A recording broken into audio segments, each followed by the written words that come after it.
Otkako je prije 7 desetljeća fenomen NLO-a privukao pažnju šire javnosti, nije postao ništa manje tajanstven. Tako je s vremenom u ljudskoj svijesti spremljeno u neku ladicu s natpisom čudno ili čak s natpisom ne vjerujem ja u te izmišljotine. No nije bilo izmišljotina ono što je na noćnom letu Zagreb-Beograd u kolovozu 1977. pratilo zrakoplov tvrtke Pan Adria, Fokker 227. Tajanstvena nebeska pratnja inicirala je višesatnu dramu, sve dok na posljedku nije uslijedila i vojna intervencija MiG-ova 21 koji su trebali srušiti svjetlosnog uljeza, koja nije završila sretno za sve zrakoplove. U događaj su bili uključeni mnogi radaristi, kontrolori leta, civilni i vojni piloti. Tragom tog incidenta, koji predstavlja možda najbolje NLO događaj na našem nebu, prije 18 godina krenuo je istraživački novinar Giuliano Marinković. Sve što je u tom razdoblju saznao, objedinio je danas. I ovdje, na rubu znanosti.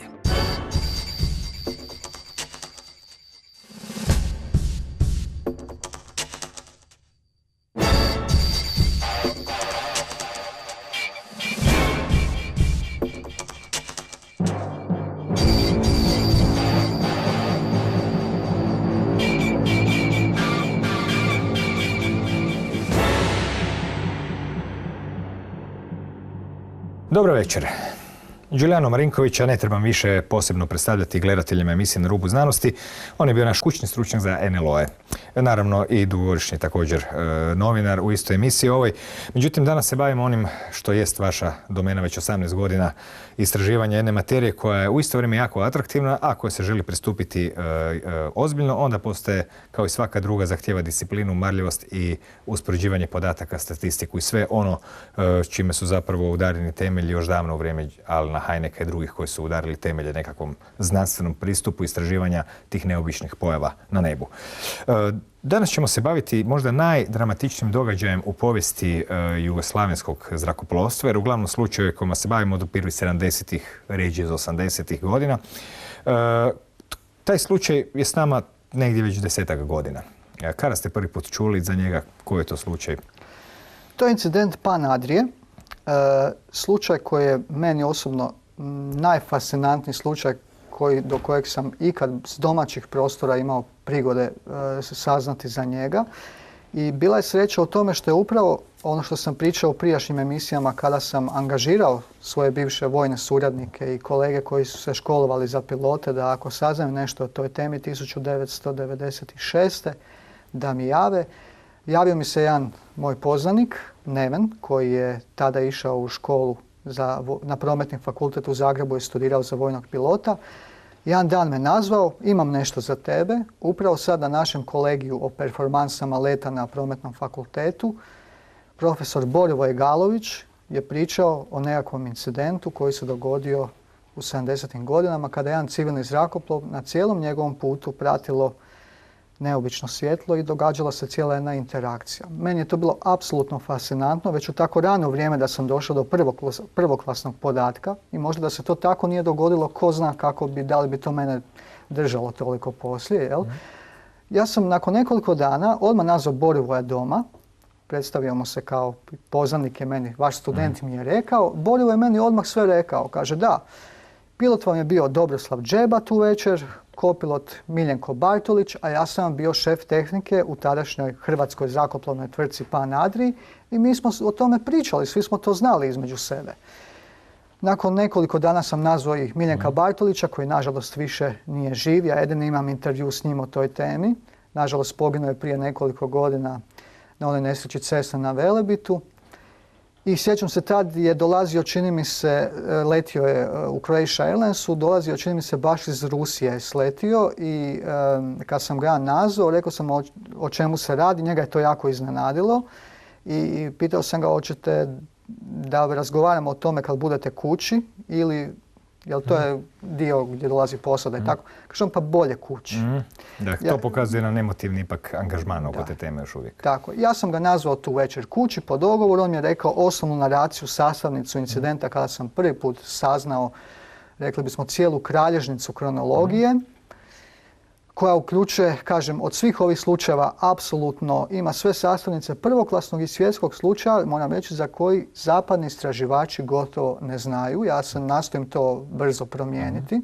Dakle, uključuje radarsku detekciju, optičku detekciju sa zemlje, sa zraka, Od vojne mreže Vojn, znači tadašnje vazduhoplovno osmatranje, javljanje i navođenje, Hrvatska inačica je ZMIN, od oblasne kontrole Beograd i ne samo to, uslijedila je vojna intervencija, dizanje migova i kako smo po svemu uspjeli saznati, zapovjed o obaranju NLO-a. I kažem, ovo je potpuno u novoj perspektivi, jer smo gotovo 10 sudionika ovog slučaja rekonstruirali, koji su istupili i gdje se izuzetno duboko detalji su sada, znači, su se pronašli. Pa sad ćemo ući te detalje i pogledati slučaj iz svih kuteva. Naime, u kolovozu 1977. godine pilot Dobroslav Džeba i mehaničar leta Stanko Naletilić bili su očevici izuzetnog incidenta na letu Pan Adria od Zagreba do Titograda i, kao što smo čuli o tom izuzetnom slučaju, do danas je stupilo gotovo 10 sudionika.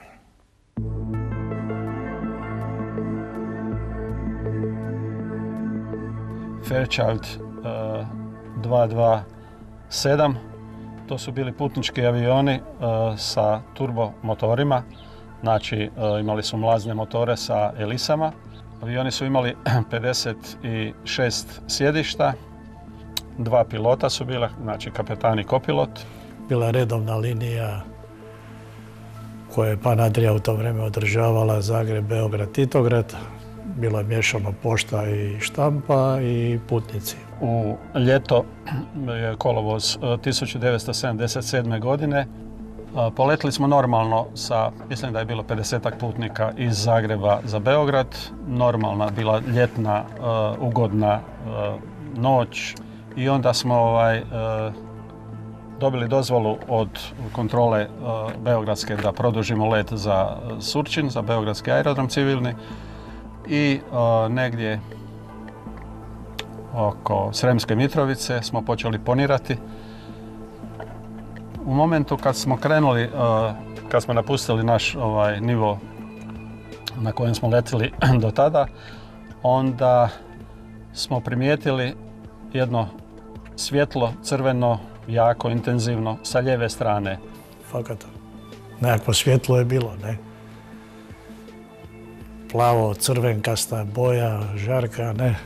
S time da nas je to pratilo od Mitrovice skroz do Beograda, do sletanja. Paralelno sa nama je se kretalo, da ne kažem letilo. Sad ovdje je nešto bilo iznad, recimo, ne? Znači nije bilo čisti krug, ne? Svjetlo je bilo vrlo jako, intenzivno, u stvari tako jako da se u njega nije moglo gledati, da bi se moglo otkriti je li nešto ima još u njemu ili nešto oko njega. I to je bilo žarko svjetlo, crvenkasto i plavo, ne? I sijavale te boje, ne? Praktično. Znači nepravilna kugla. Da, to može biti. Mogla bi se reći čak skoro mi elipsasta, ali velim, zbog tog svjetla ti nisi mogao uočiti. A svjetlo je bilo... Svjetlo je sijavalo cijeli krug praktično, ne, oko njega. Ali nas je pratilo tako da je uskladilo i brzinu i visinu. Kad smo došli otprilike na 1000 fita, znači to je već bila krajnje vrijeme za dozvolu za sletanje i za sve, to je oko 300 metara. Objekat je stao i prema lijevom krilu se počela se brzina njegova smanjivati i mi smo već imali tu dozvolu za sletanje i na kraju smo sletili. Nakon sletanja u Beogradu izašli smo van, gledali smo gore, vidjeli smo tu kuglu, ne? Onda smo vidjeli kao lagani odsjaj, odbljesak od malo bilo je kao ili maglica lagana ili malo oblačića. Vidjeli smo crveno to svjetlo stoji tamo na mjestu gdje se zadržalo kad smo mi sletili. U međuvremenu je Džeba i mislim da je bio Miki otišli do kontrole da vide šta je tamo to bilo i tako dalje. Međutim, sve je to bilo sa nekakvim velom tajne. Tamo nas je čekalo veliko društvo i civilni i vojni kontrolori. Uglavnom su nam rekli da to što smo vidjeli da to ostane u nama, odnosno da to ne govorimo dalje, da istražuju oni šta se desilo, da je pripravnost vojna već objavljena, znači da su lovački avioni, migovi već spremni za poletanje ako nešto bude trebalo. Mi smo shvatili da to je i nama kao dozvola da mi lakše donesemo odluku jel trebamo ići dalje ili ne. Jer ako nas neko štiti, onda je i nama lakše da kažemo jel idemo dalje ili ne. Ja sam ostao pripremiti zrakoplov dalje za let, znači krcat gorivo, poštu, štampu i tak dalje, ne. Kad su se kolege vratili, sjeli smo u avion, šta su ti rekli gore, ne. Veli, vidjeli su ga i oni na radaru i vidjelo se i prostim okom, ne. Veli, da će navodno uzbuditi vojsku, jel? Poslije smo saznali da je tamo su bile pripreme za odlazak Tita. Tito je trebao ići na putovanje. Saznali smo da je to bila, ne znam, Rusija, Kina, Koreja i tako. Najprije smo se konzultirali, nas trojica pilota, šta da radimo. Donijeli smo odluku da idemo dalje letiti. 1 do 2 minute poslije poletanja to nešto se pokrenulo i mi kako smo išli prema Valjevu, ovo je išlo isto paralelno sa nama. Kontrolor koji je bio na frekvenciji, on je rekao jednu standardnu proceduru radi identifikacije da potvrdimo vašu poziciju, okrenite u lijevo. Kontrolor nas je zamolio ako bi htjeli okrenuti avion prema tom predmetu, ne? U momentu kad smo okrenuli, točno smo naciljali taj crveni objekat, ne? Kad smo se stabilizirali u tom smjeru prema tom objektu, objekat je odjednom povećao brzinu. I to povećao je brzinu, poslije su nam rekli kontrolori da je od mirovanja dostigao otprilike 7 puta brzinu zvuka. Kako smo mi krenuli prema njemu, tako je on krenuo prema nama. A inače je bilo u fazi mirovanja. S tim da je on menjao brzinu od 0 do 7 mahova, ne? To je negdje oko 9000 km na sat, što je bilo nepoznato za sve objekte leteće. Dakle, ste vi na radaru tad, odnosno imali na radaru? Mi smo imali na radaru isto očitanje, taj radar je više meteorološki, ne? Ovo je taj blip objekta koji je standardan, koji je normalan, ne? Znači mi kad letimo i kad imamo u čelo iz suprotnog smjera kad dolazi neki avion, onda imamo ovisno o veličini njegovoj i o masi, ne? A ovo je bilo otprilike ovako. Tako da smo imali lijepi odraz na radaru, što je isto potvrdilo naše sumnje, ne? Po našem kasnijem računanju, po ovome, jer mi imali smo tablice koje mogu izračunavati na osnovu tog radarskog odraza, mogu izračunavati visinu i veličinu. Po nama je to ispalo da je bilo najmanje 150 metara, da je to bilo veliko. Okrenite vi natrag prema Valjevu, veli ovo se počelo kretati prema vama, ide prema vama. Počeli smo okretati, on je onda počeo vikati, počeo je dizati tenziju glasa. Okreći, jer je primijetio da taj objekat prema nama ide velikom brzinom. Uzbuđenje odmah nahrlili su svi u kopit od stjuardese, čak bili su kao putnici ljudi iz aerokluba Titograd. U momentu kad smo mi počeli okretati, objekat je se zaustavio i vratio se nazad. Po daljnjoj priči kontrolora, on je otišao nazad prema Batajnici.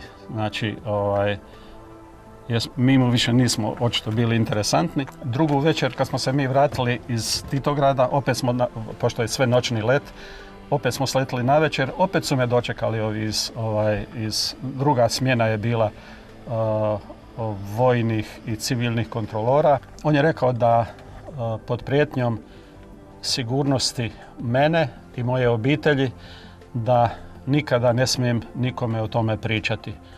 Ja sam to vrlo, vrlo ozbiljno shvatio i evo do prije par godina nije mi padalo na pamet da o tome više išta ni razmišljam. To sam pokopao i mislio sam da je priča sa tim gotova. Nakon tog događaja, navodno da su 2 miga bila i oborena. Sad, sve je to zakulisano bilo, vojska nije davala nikakve informacije.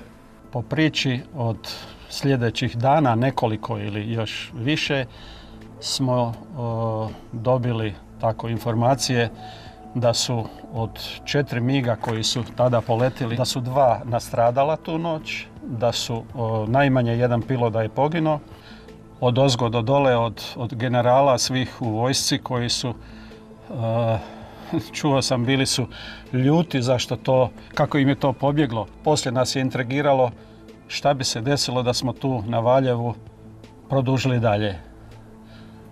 Da li bi oni stali ili bi mi prošli kroz nešto, to se ne zaboravlja. Šta god da je bilo je ostalo to u nama kao jedan insert iz našeg profesionalnog posla gdje je ostalo nešto nedorečeno.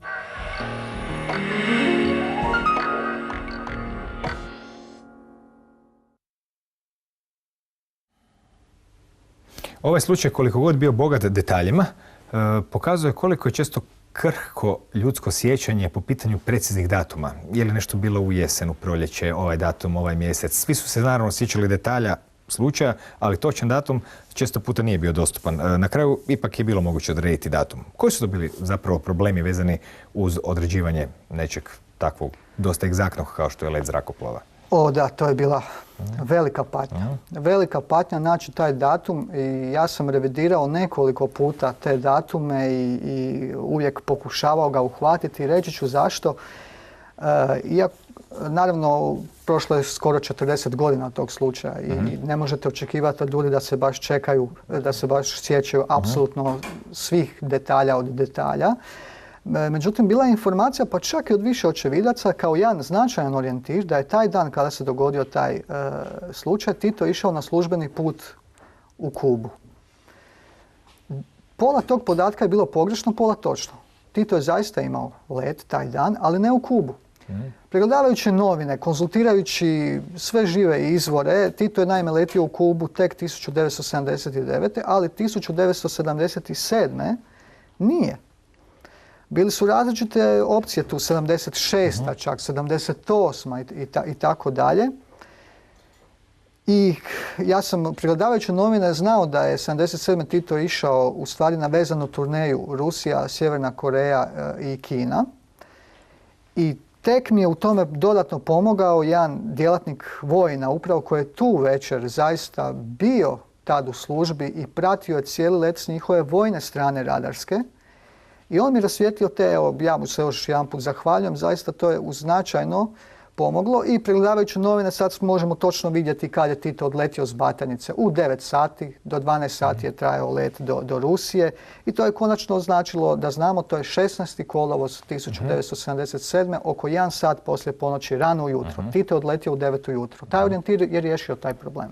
No, svjedočanstvo Zlatka Vereša je odvelo slučaj na jednu drugu razinu. Ta snimka je gotovo bila potpuno izgubljena. Ko je to čovjek, zbog čega je nova razina slučaja se tu pojavila? Da, moram reći da kad sam ja otkrio saznao za Zlatka Vereša, bivši načelnik kontrole leta za cijelu Jugoslaviju. Znači tu sad već govorimo o jednoj novoj razini. Jer kad sam ja saznao za njegovo svjedočanstvo, kad su njega u 1 sat poslije ponoći probudili iz njegovog stana, da on mora doći u oblastnu kontrolu u Beograd, on je tad uzeo svog pomoćnika i oni su morali doći zbog te situacije Pan Adrije tamo u kontrolu leta. I moram reći da kad sam otkrio Zlatka, to je mene dodatno potaknulo da nakon svih tolikih godina još uložim dodatne napore i dalje počnem udarati po tom slučaju, jer vidio sam da se zaista počelo klupko razmotavati. Znači on je iz svoje te visoke perspektive, znači iz kontrole leta razotkrio što se događalo u kontroli, potvrdio je znači kompletnu priču Dobroslava Džebe, sad imamo i mehaničara leta, vidjeli smo Stankana Letilića i mreža se počela sad raspetljavati. Dobro. Eto kad je dakle u 2 sata ujutro zazvonio telefon u stanu načelnika kontrole leta bivše Jugoslavije, to je jedino moglo znači da je riječ o nečem vrlo ozbiljnom. Biti na čelu kontrole leta naravno bivše Jugoslavije nije bio lak posao, pogotovo kad se susrećete s nečim što nije u opisu radnog mjesta.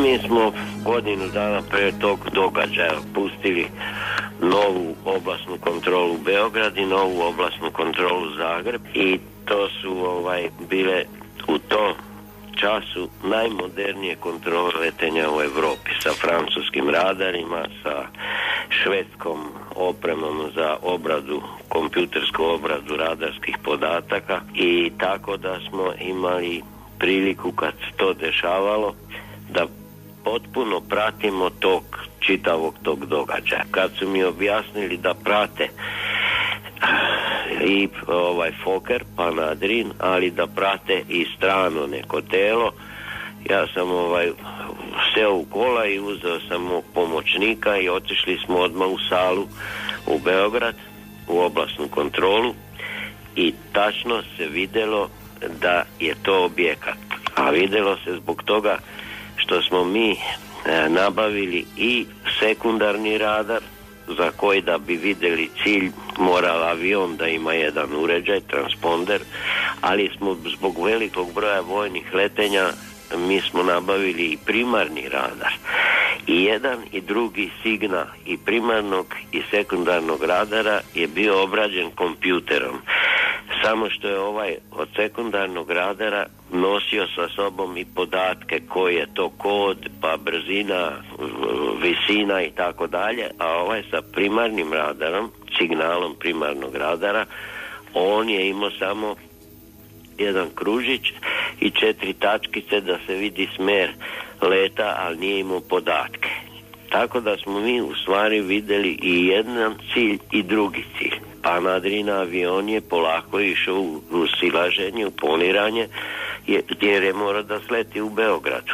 Čitavo vrijeme ga je pratio i mi smo vidjeli tačno kad je on sa leve strane prešao na desnu stranu ovog našeg aviona i svi putnici su se premestili na prozore tamo na sedišta na desnu stranu da bi ga stalno pratili. I kapetan je to stalno javljao i u momentu kad je došao na pola puta od Krnješevaca do same piste beogradske, se dosta velikom brzinom odvojio i postavio se između Batajnice i Surčina.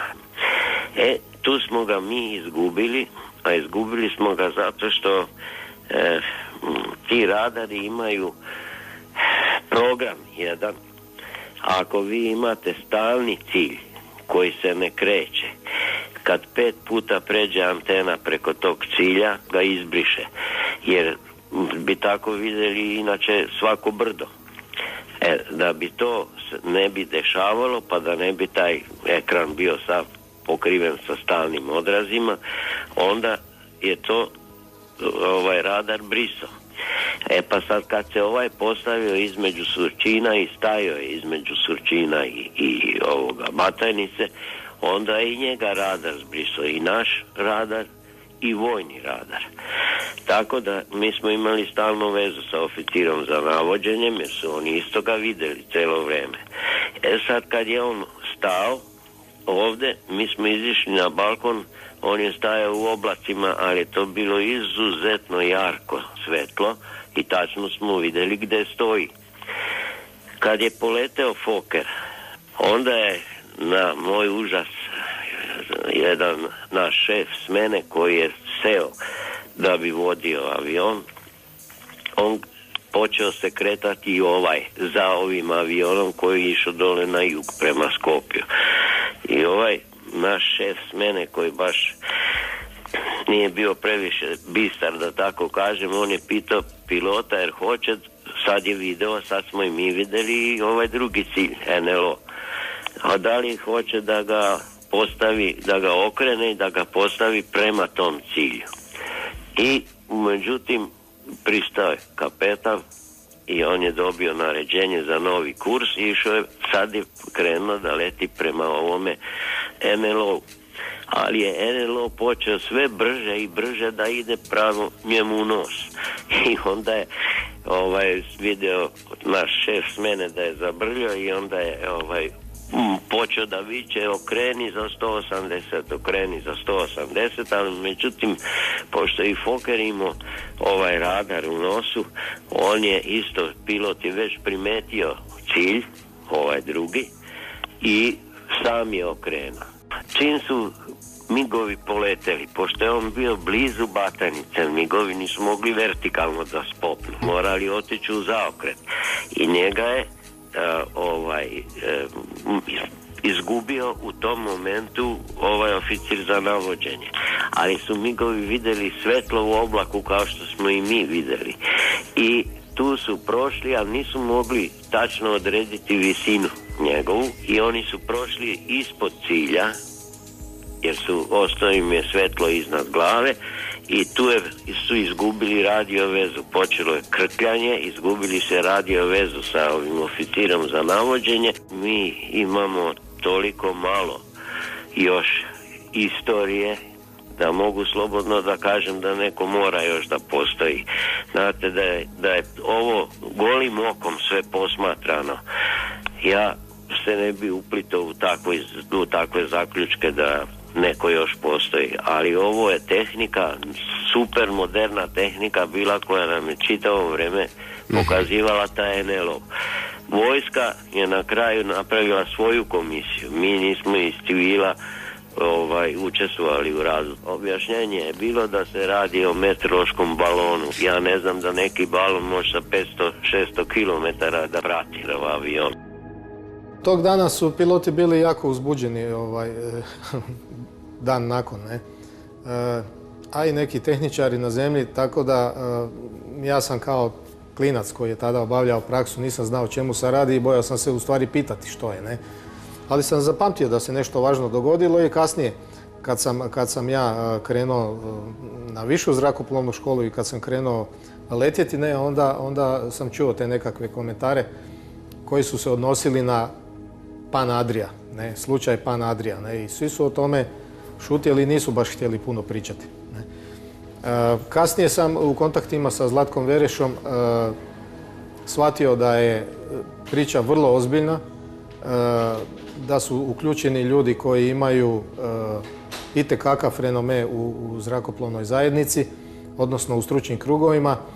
I onda sam saznao za konkretne detalje od njega, što je, naravno, moram reći,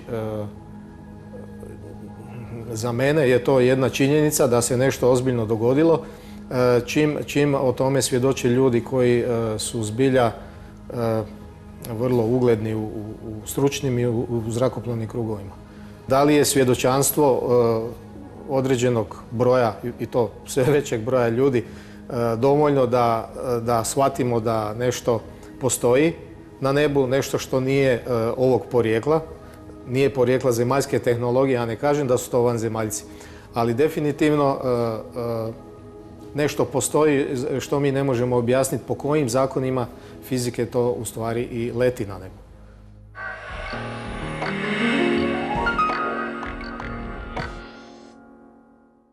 Dakle, gospodin Vereš dao je nekoliko novih podataka koji nisu bili poznati od drugih očevidaca. Ili je vas nešto iznenadilo kod njega? Pa,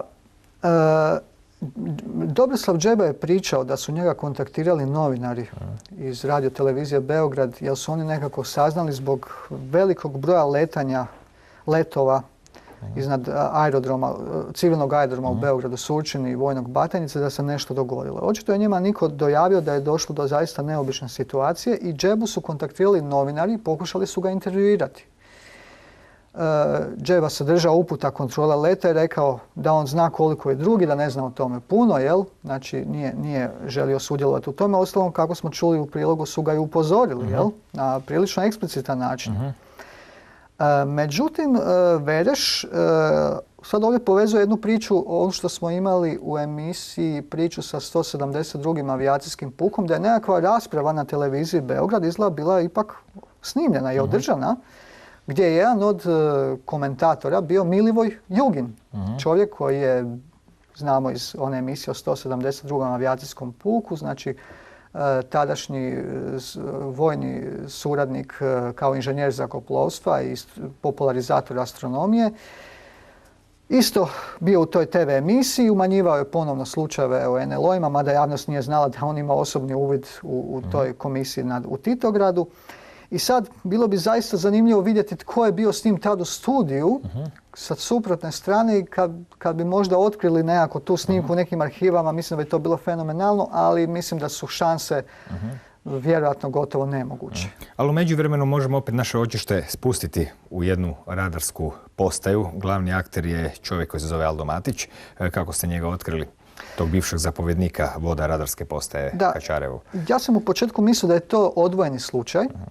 Međutim, kako su se ove kockice sve počele preklapati, i on je rekao da se ne sjeća mjeseca, točno isto je 77. godina, mislio je negdje 12. mjesec, ali je tu isto bio jedan znakovit orijentir da je tu večer poginuo vojni pilot prilikom pokušaja presretanja NLO-a. Pošto teško je za pretpostaviti da u takvom kratkom razdoblju, mislim, nismo dobili podatke da se dogodio još jedan takav slučaj, rekli smo prije da su takvi izuzetni slučajevi rijetki, sve ukazivalo na to i kada je Damir Bokunić, još jedan očevidac, istupio i rekao da je osim te jedne užarene kugle, kako on rekao, da su iz nje izlazila i manja tijela.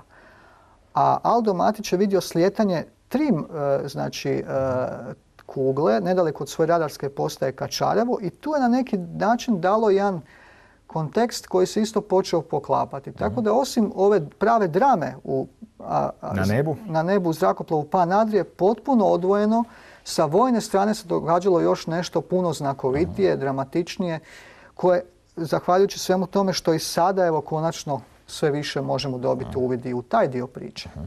Dakle, Aldo Matić, bivši je zapovjednik voda radarske postaje Kačarevo i opisuje kako je NLO pratio unutar radarskih sustava vojna. Međutim, prava drama je uslijedila upravo u neposrednoj blizini radarske postaje.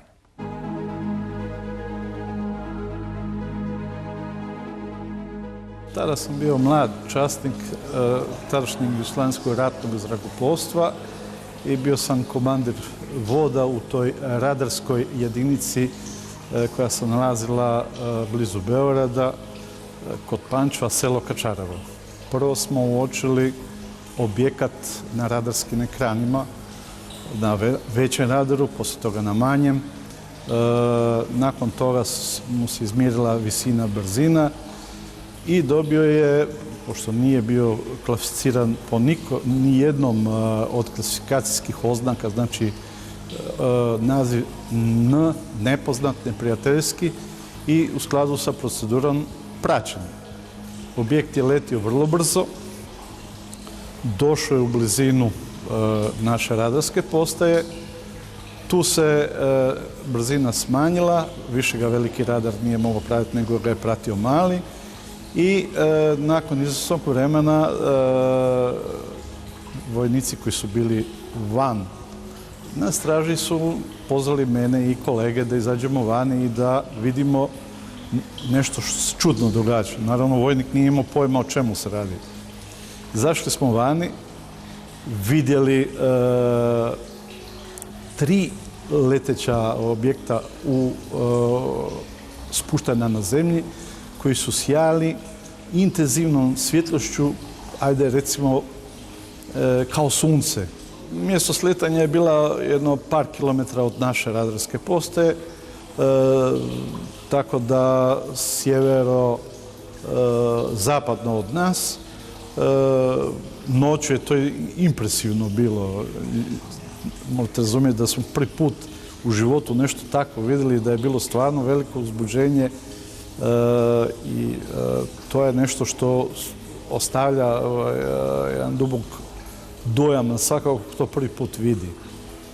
To je trajalo otprilike 15 minuta. Nakon toga smo se morali vratiti opet na radarsku, na svoje zapovjedno mjesto. U međuvremenu su lovački avioni dignuti u zrak, tada se zvale Pare, MiG-ova 21. Oni su kretali prema tim objektima na zemlji. Mi smo kao radarska postaja ih navodili na taj cilj. U tom momentu kad su došli relativno blizu tim objektima na zemlji, objekti su se dignuli, počeli su letiti iz pravca Pančeva, Kačareva prema Osijeku, a prije toga su piloti prijavili kvarove na elektronici aviona, ometanja i tako dalje.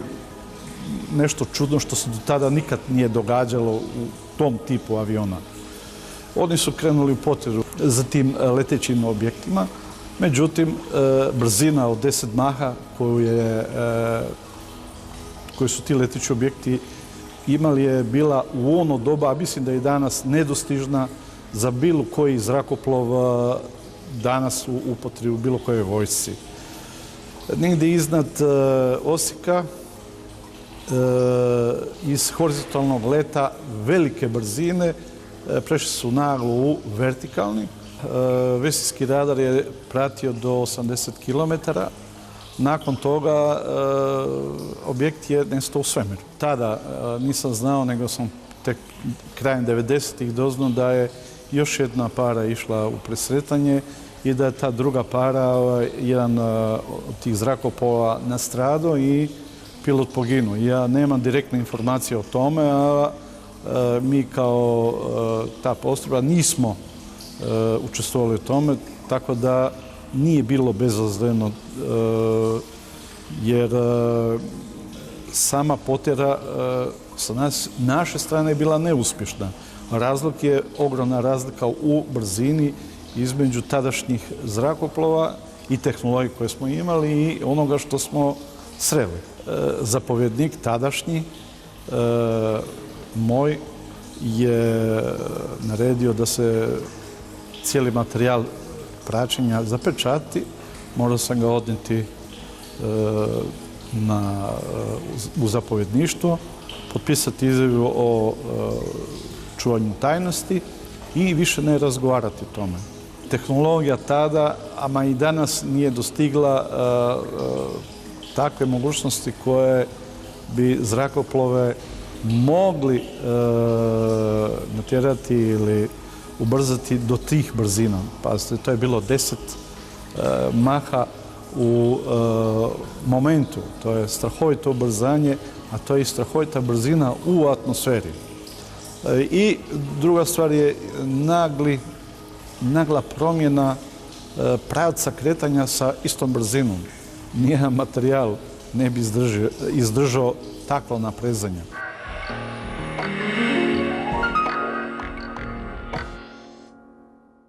Kakve iskustva je imao sugovornik iz priloga Aldo Matić po pitanju svih tih, s obzirom da on je dosta često pričao te svoje doživljaje, pa su ljudi naravno i reagirali, pitali ga, neki su bili skeptični, neki su bili zainteresirani. Kakve su bile reakcije? Da, pa kad tako nešto doživite, ja pretpostavljam, jel nikad tako nešto nisam doživio, što mislim da je možda i bolje u praćenju ove teme. Vjerujem da to može dosta promijeniti nekakva čovjekova stajališta na život i na jedan širi pogled na svijet i tako. I da, on je uvijek dosta je voljan htio podijeliti to svoje iskustvo i sjećam se kad mi je kolega iz Pule koji je bio s Aldom na jednom predavanju tada, koje je bilo isto iz popularizacije znanosti i slično, pa je Aldo prišao tom predavaču i htio ga upoznati sa svojim slučajem, jel? Međutim, meni to nije bilo ništa neobično koja je reakcija uslijedila, jel? Zato što kad nemate podatke, naravno da ćete onda to sve staviti u nekakav generalizacijski sklop, ono što bismo rekli odmahnuti rukom, i onda je čovjek njemu odgovorio, a dobro, a gdje su tu dokazi, kaže? Gdje su u smislu nekakve, ne znam, fotografije, radarski zapisi, snimci. Ali Opet se izuzima kulturološke okolnosti, da je upravo sama srž te priče da su svi ti materijali u stvari od zapovjedništva vojna odmah zapečaćeni, da je Aldo morao potpisati znači, izjavu o šutnji. Dakle, sama karakteristika slučaja u stvari je u startu uvjetovana tako da to nemamo. Ali kažem, i to je znači, uvijek na taj način nekakav slučajni sugovornik nešto vam prođe, zaustavi vas, vi ćete to ako nemate podatke. I tako je to nažalost s takvim ignoriranjem završilo, ali vjerujem da ni taj sugovornik nije ni mogao ni slutiti da će Aldovu priču potvrditi toliki broj sudionika. Jeste li kontaktirali neke kolege koje su radile sa Aldom Matićem, s obzirom da nije on naravno u takvim mjestima bio sam? Makar moram reći da inače u zbirci pisama koje imam od gledatelja često puta ima događaja vezanih uz vojsku. Nije jedanput se dogodilo da protuzrakoplovne posade ne znaju ili bi pucali na nešto ili ne bi što lebdi, leti i dosta komešanja nastupi na tlu, baš kao i u ovom slučaju. Jeste li kontaktirali znači neki kolege iz tog vojna, to je radarski sustav? Da, jesam. Kontaktirao sam i htio sam čisto malo preispitati kako će reagirati možda i na sam taj slučaj i na njihova sjećanja sa svojim kolegom. Nažalost, sudionik kolega koji je s Aldom izišao na površinu da vidi to slijetanje, što smo čuli u prilogu, više nažalost nije živ. Ali su tu bili Aldovi zapovjednici.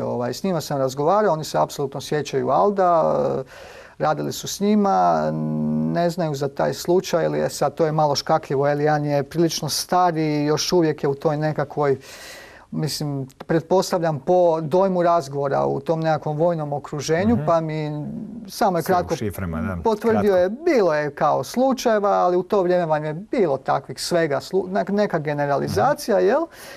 Drugi tad nije više bio u tom razdoblju na Kačarevu, ali se jako lijepo sjeća Alda i rekao mi je da ga pozdravim, tako da u tom smislu mislim da, evo, zahvalio bi se zaista Aldu što je istupio sa tom svojom važnom pričom. Dobro, eto, nakon jednog davnog priloga ili intervjua sa Dobroslavom Džebom, kojeg smo gledali u ponovnoj snimci koju ste nedavno napravili, pismom se javio, rukom pisanom, jedan čovjek koji je rekao, pa ja sam bio tamo, ja sam dolje gledao to, ovo je bilo, ono je na polju, avion i slično. Taj čovjek je naravno stavio svoje podatke koje ste preuzeli i snimili ga, pa ćemo i pogledati što kaže Damir Bokunić, nišandžija protuzrakoplovnog topa na vojnom aerodromu Batajnica, koji je svjedočio što se događalo na pisti upravo tijekom incidenta Pana Adrije, te zašto je zrakoplovstvo zatajilo cijeli slučaj.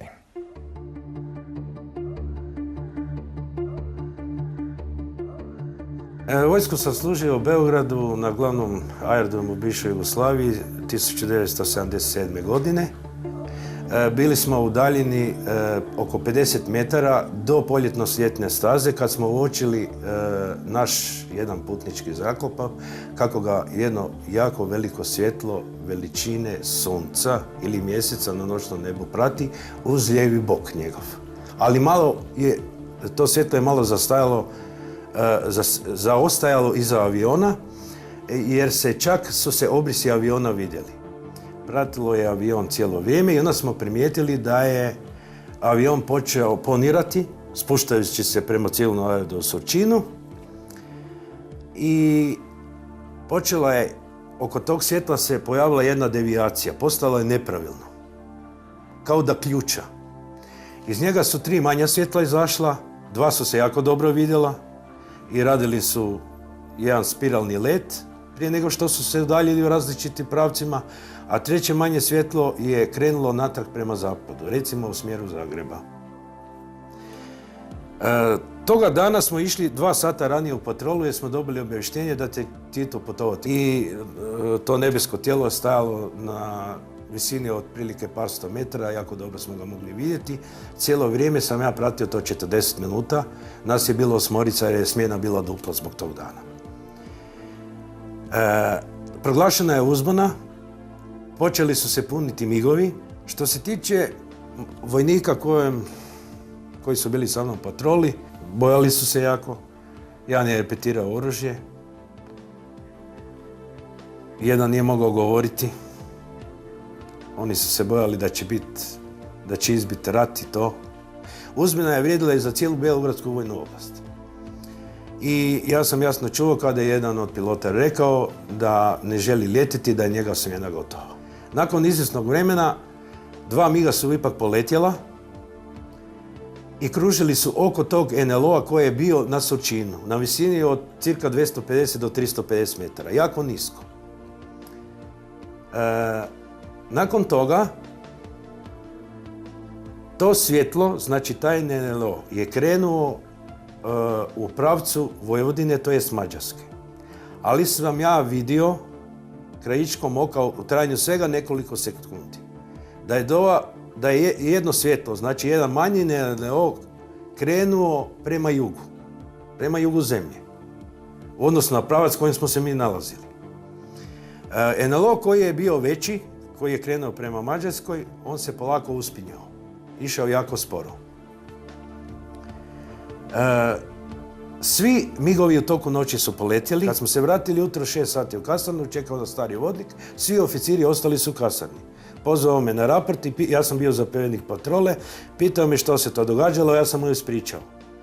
On je tada kazao da je bilo jako gusto, da smo imali veliki problema kod mađarske granice, da je bilo povrede zračnog prostora sa strane Mađara i da su 3 miga srušena. Išli smo na počasnu stražu kod poginulog pilota koji je dovezen putničkim vojnim zrakoplovom na naš aerodrom i potom smo išli na sprovod u Beograd. Međutim, kad smo došli u Beograd, stari vodnik naš je rekao da možemo ići slobodno u grad, da je počast organizirana na većem nivou i da ako ne želimo ne trebamo ići. Nakon nekoliko dana došao je zastavnik, inženjerac i rekao je da 6 vojnika odredio da ide u žitna polja u Vojvodinu, da su pronađeni ostaci migova. Dovezen je jedan mig. Taj mig nije imao zadnji kraj gdje je motor. Vidjelo se krila koja su bila jako oštećena. Desno krilo je bilo u dužini 1,5 m, a lijevo krilo samo malo 1,5 metra stajalo na trupu. Jedan od vojnika, Zoran, on je bio iz Titograda, njegov stric je bio general major i mi smo njega molili da saznamo što više o tim događajima jer smo čuli da je bilo po cijeloj Jugoslaviji frke. On je uspio saznati da su vođene borbe u Vojvodini kod mađarske granice, da je Jugoslavijsko zrakoplovstvo dobilo naređenje da nekim projektilima upozori NLO da se odmakne iz njihovog teritorija. On je uzvratio i 3 aviona su pala. Najmanje jedan pilot je ranjen i jedan je još poginuo, ali sve je ostalo dalje u tajnosti i zabranjavalo se čak visokom kadru oficirskog da zna o tim događajima. Strah pred nepoznatim. I to se jasno vidjelo po ovom pilotu koji je izjavio da neće ići. Neka ide ovaj iz druge smjene. Mi smo slušali uz buku aviona njihove razgovore, baš nismo mogli sve čuti. Derali su se jedan na drugo, to je bila opća pomutnja. To se nije uopće znalo pošto ostatak vojske, pošto on ide na položaj, čemu to služi. Oni nisu, vjerojatno ta Beogradska vojna oblast nije znala šta da napravi. Zbog toga što je NLO cijelo vrijeme stajao iznad civilnog ogleda, nikakve aktivnosti nisu bile. Nisu znali šta da napravi. To je veliko jedno nesnalaženje.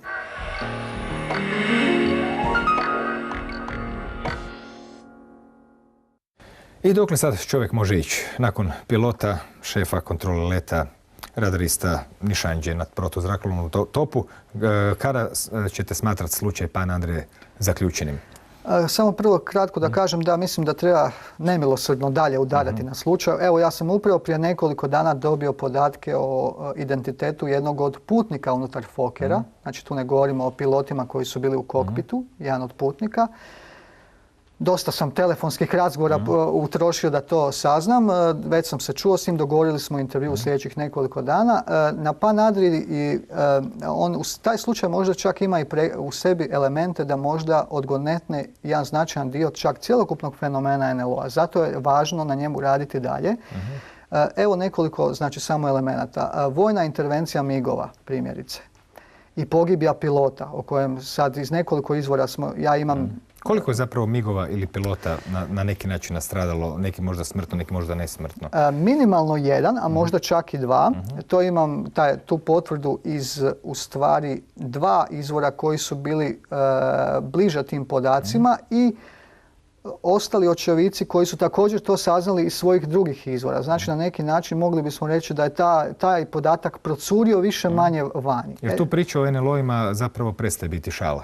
To više nije nešto što napio si se, vidio si nešto na nebu ako nazvučni lovački zrakoplovi doživljavaju takve sudbine. Tako je, i saznati identitet poginulog pilota. Znamo da je sprovod bio u Beogradu nakon nekoliko dana. Recimo, to bi bila prekretnica saznati ime obitelji. Evo, ja bi se obratio gledateljima. Ako još netko iz ovog slučaja nešto zna, da se javi na e-mail koji vidite. I znači sama intervencija migova i zbog čega migovi se ruše. Saznati jednog od tih pilota koji su bili u posadama na te večeri, koji je, kako mi kaže taj djelatnik vojna, doživjeli su ono što će pamtiti cijele živote. Na koji način dolazi do rušenja? Da li zbog samih hitne situacije i izuzetno velike količine letenja ili do nekakve reakcije NLO? Opet je zanimljivo kod onog krila kako je skoro iščupano bilo na neki način. O čemu Bokunić govori. I taj detalj, kada bismo došli do toga, saznali bismo konačno i prirodu toga. Da li je nešto iz toga izišlo, da li je bio nekakav manevar ili je pilot zbog nešto... Ili su se preforsirali na neki način. Upravo. Ali razlučiti taj segment, mislim da konačno nam približava taj fenomen pravo u lice. Bar ima malo. Da. U svakom slučaju, Giuliano, hvala vam do neke sljedeće prilike kad ćemo se opet družiti po pitanju NLO-a. Kažem vam samo ne zbogom, nego doviđenja. Hvala lijepo. Hvala i vama na pažnji. Bilo je ovo nakon 10 godina puno detaljnije obrađena priča o incidentu Pan Adrije. To je nešto što se zbivalo tu negdje iznad naših glava i slučaj koji možda zaslužuje da bude i u analima svjetske ufologije. Ali eto, ne može to nitko napraviti izvana. Za nas moramo mi. Ako nećemo mi, onda će Giuliano. U svakom slučaju, do sljedeće emisije, laku noć.